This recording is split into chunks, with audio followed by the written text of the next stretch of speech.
up, world? It's your boy Mark Waldo War, Super Fact Show, Super Fast Network. Today we got with us Jay Burna, still riding the wave of his just the amazing popularity of his song "You the Shit" with Ti. How you doing, brother? All is well. How about yourself? Man, I'm good, but like I'm curious. You ain't putting nothing out in a minute, but I almost think it's like how Top Gun came out, and why stop having that shit be in the movie theater as long as it keeps making so much money, doing so much numbers.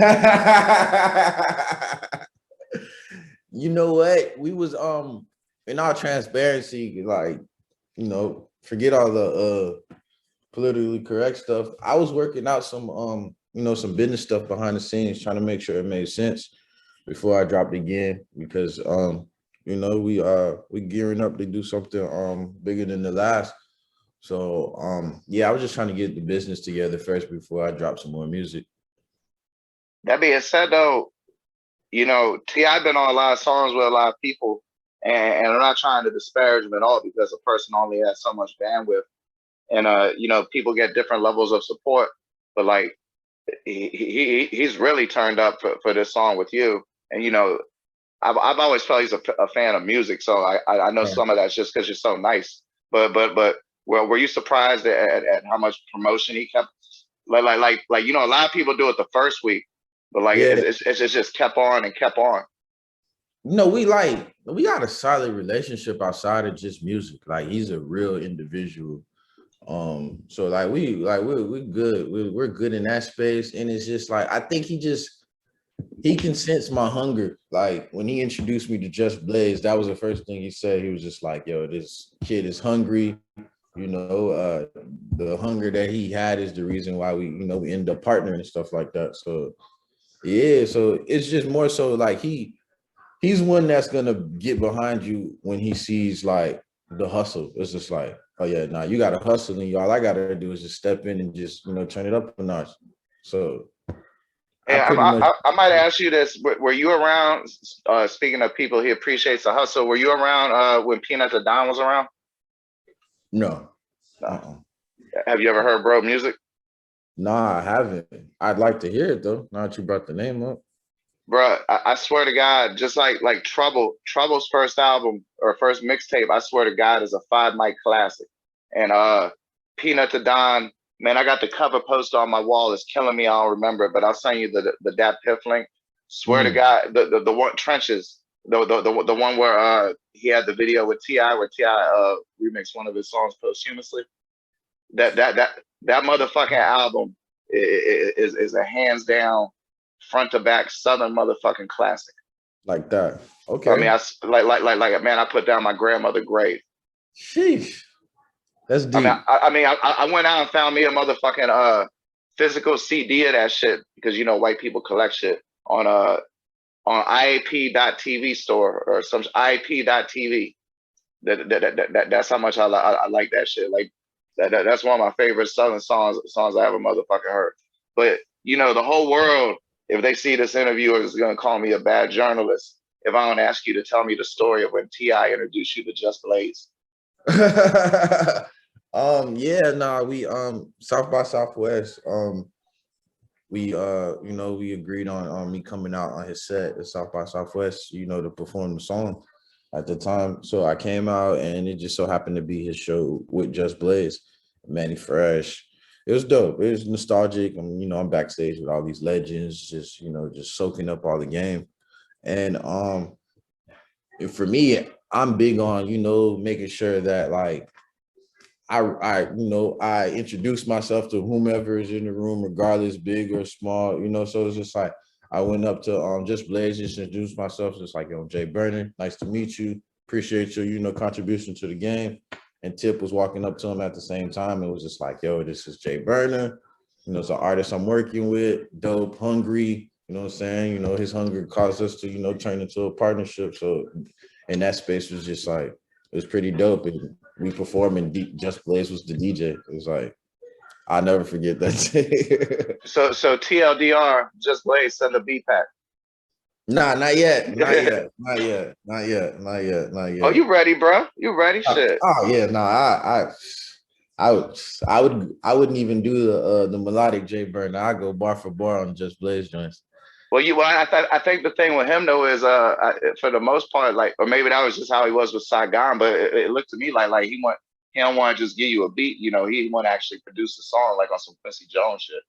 Yeah, nah, when it gets there, it's gonna get there. I feel like there's a timing with everything. I think the introduction itself was what was important first, and now it's just like, you know, it's what's next. Cause he definitely was just like, after I got off stage, like, yo, you dope. You know, you definitely dope. Songs dope and stuff like that. So I got the approval first.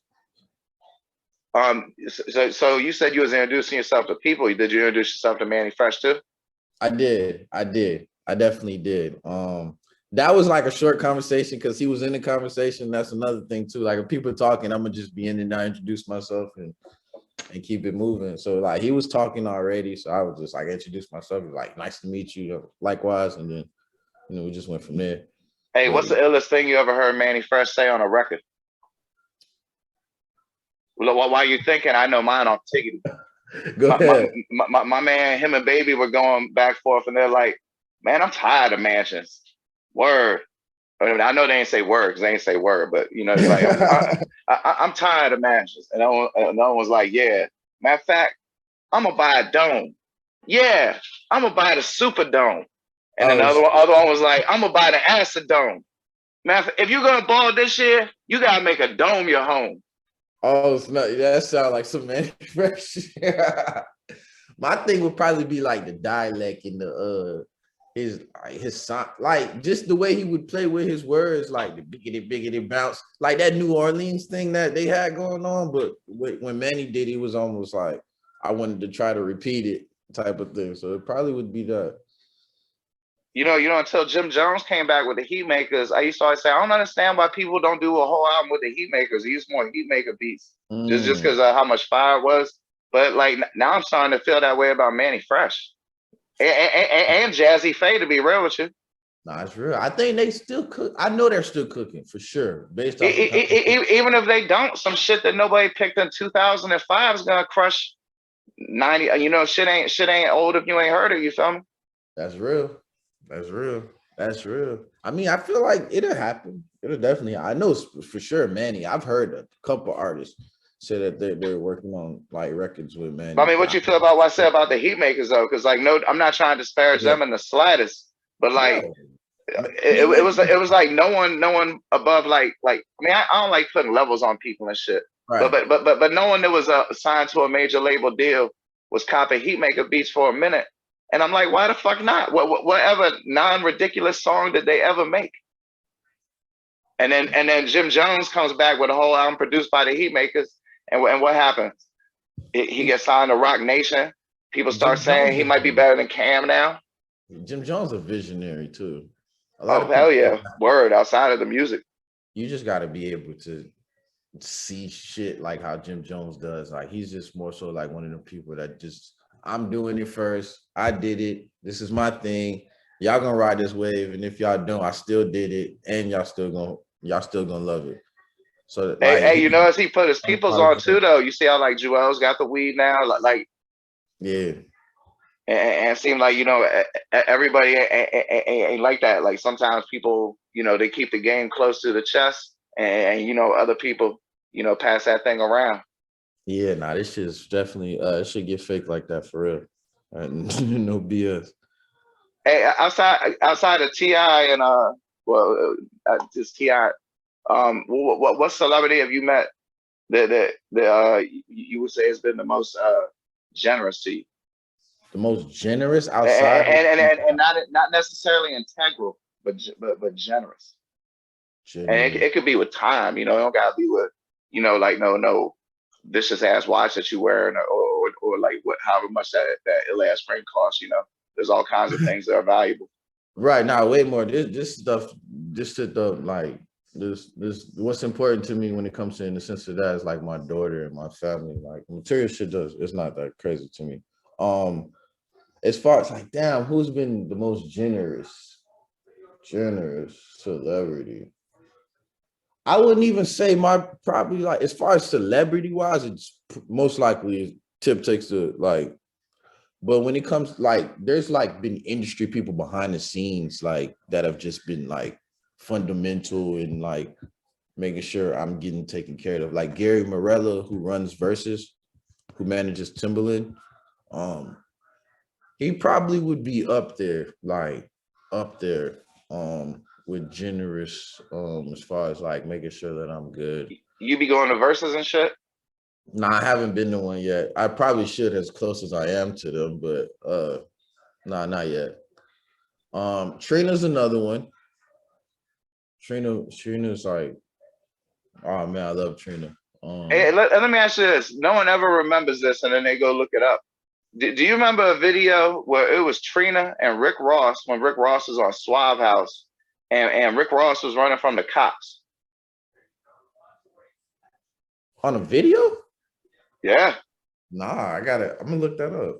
That was like after Rick Ross was on the Eric Sermon album, but his name was Teflon the Don, Tephlon. I'm gonna look that up. Damn. Trina and he's running from the cops. The only thing I remember him running from the cops is the video when he jumps off the bridge in Miami.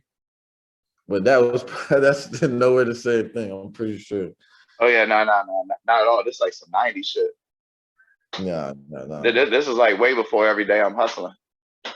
Yeah, he definitely used to get his ghostwriter on, if he still does. Oh yeah, nah, I've been aware of that. Like, like in South Florida, those are like, myths until like they actually come out that, the person actually did it. But we've been so we ain't trying to get aggregated because I have no knowledge of this, and I'm sure you have no knowledge of this, but just out of curiosity, have you ever heard the myth that Rick Ross wrote Just Like Music? Yeah. Definitely. I've heard that myth a few times. Yeah, I definitely heard that. Yeah, a lot of times growing up, but at first, it's you give like, nah, that's nah, that's no way, impossible. But then the older I get, I realize there's a lot of artists that we've respected over the time for their pen that actually had co-writers or just full out ghostwriters. So, hey, since we talking about Florida, you know who ain't have no ghostwriter, who I feel don't get enough respect for their pen, is that man Trick Daddy. Oh yeah. Just I mean, give it a second of thought. But how many classic albums you think that man got? Oof. Like I don't know for sure, because I bet if I looked at his discography, I'd come up with a different number. But I'd say 4 to 5, definitely. I was gonna say 4. I was definitely gonna say 4. Trick's so fundamental. I just think more so like who Trick is, the industry today would more if he was putting out music at a time right now with his personality, I think the industry would be more praising to like what he's contributed to the game, because he's raw, he's who he is, he's unapologetic, and I mean, I give him his flowers. He's a legend. Hey, let me ask you this though. You know, I can't say the N-word, right? But that song that was like, you got 3 platinum cars beneath 4 IDs. You still a yeah. You know what song I'm talking about?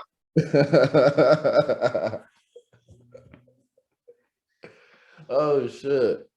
Oh man. I'm gonna say something crazy. I thought that Trick was probably gonna be like another coming of Pop when I was little. Well, look, this is why I'm asking you this. Do you remember that song though? Nah, I don't know it. Every single line it ends with "you still an N-word." What song is that? It's called "You Still a N-word." It'll be like you got 5 championships and 3 MVPs. You still a yeah. To use a platinum card, you need 4 IDs. You still a. That's on Book of Thugs. It's on one of them, Jones. It might be on the AK-47. But my point is, not even Pac. You know who I think Trick is? Yeah. I think he's a black George Carlin. Because you listen to his music from 20 years ago, That's a good. and he talking about exactly what's going on right now. Yeah. Nah, oh man. Jeez. I know I'm gonna get flack for saying Trick was another part, but fuck it. He was he was real. He spoke on what Well, needed to be I said. mean, other than Pac, he the only rapper ever, because like not even DMX got this quality to me. He the only rapper that can make you feel the full range of emotion. I feel Yeah. like the only two ever, that I know of, because I know my mouth ain't no prayer book, is Pac and Trick. Oh Because yeah, definitely. every other rapper, there's like a one or two emotions they can't really get you to. Right. Nah, I agree. But I think DMX is definitely there for some people as well. I mean, after like having a real life conversation with DMX DMX. can't make me feel ridiculously chill though. Oh no, because that's not where he came from. Like you can tell, like people with like the most trauma, they're not trying to be chill because that's when they do their most overthinking. Word, So but like what you was about to say about a conversation? I know I'm saying with DMX, like he was just like I understood it. Like it was just like how the world was crazy for DMX. But then I like having a conversation, I understood like this is like this man was like he was a different type of human being. You Like talked to literally, DMX? yeah, Okay, I didn't even know literally. that. He was working on his last album. I was recording, and some execs came in the room, was just like, yo, who got the A room? And it was just like, yo, Jay Burna. So like they introduced themselves and it was just like, yo, because of you, DMX had to go get the B room. I was like, what? It's like, Damn. yeah. I was like, yo, I'm gonna introduce myself after I'm done recording. It was like, all right, cool. He'll be waiting on you. So he's about to walk out the studio. I go outside, introduce myself, and he gives me the whole spiel. He's just like, yo, it's like, there's another burner too, right? He was talking about the dude from Cookies. I was like, Yeah. yeah, man, I know, man. And he was just like, yo, what you doing tomorrow? Crazy. He was just like, what you doing tomorrow? I'm still finishing up the album. I was just like, yo, I gotta fly. I literally have to fly out to go meet with fucking Tip.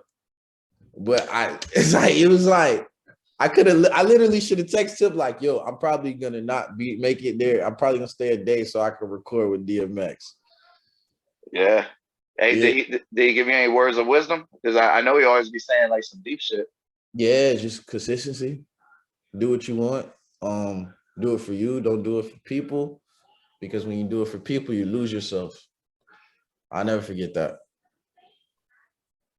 Man, I'm sure. Like, how could you forget that? Shit, that shit made me forget the next motherfucking question. I asked a motherfucking question about that shit. How the basketball been going? Oh, it's been cool. How you know about that? I remember the last time we talked. I definitely remember who in the ball. Oh yeah. Nah, definitely. I'm mad at my Heat didn't go to the conference to the finals. But now I've been working out at the gym, just getting my my breathing up, and my little brother's about to switch colleges and stuff like that. So we just just trying to stay consistent with it all. Oh, so you be running with some comp then? Oh yeah. I ain't no shooter, but I'm definitely a facilitator. I'm a facilitator, and I got some handles. So I'm definitely getting picked up. Like you ain't leaving me on the sideline. Word. I think the pretentious basketball people call that shit a connector these days. Oh yeah. But the Heat though, bro. Like I wouldn't be disappointed. I'd be proud. Like who thought they'd do that? No, I was expecting them to go to the chip. I wasn't expecting them to take it all, but I was definitely expecting them to go to the chip. I feel like they're a better team than Boston, in my personal opinion. But I mean, I can see how you feel that, but like you thought before the beginning of the season they was going to go to the Eastern Conference Finals.